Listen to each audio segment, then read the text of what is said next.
भोला बाबा हम कामर उठलिया रखी है ध्यान काम शुभ शुभ के लिया रखी है ध्यान काम शुभ शुभ के बाबा भोला बाबा हम कामर उठलिया रखी है ध्यान काम शुभ शुभ के लिया सुल्तानगंज में जल भर के चलिए पैदल चल के सुल्तानगंज में जल भर के चलिए पैदल चल के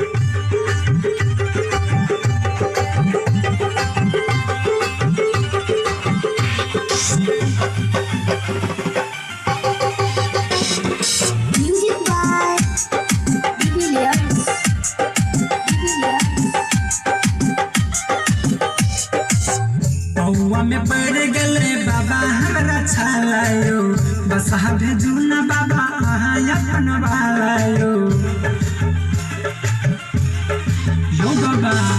सोहल जाइया बाबा दुख हमरा हंस के जल्दी से भेजियो न कार्तिक गणेश के सोहल जाइया बाबा दुख हमरा हंस के जल्दी से भेजियो न कार्तिक गणेश के सुल्तानगंज से जल भर के चलिए पैदल चल के सुल्तानगंज से जल भर के चलिए पैदल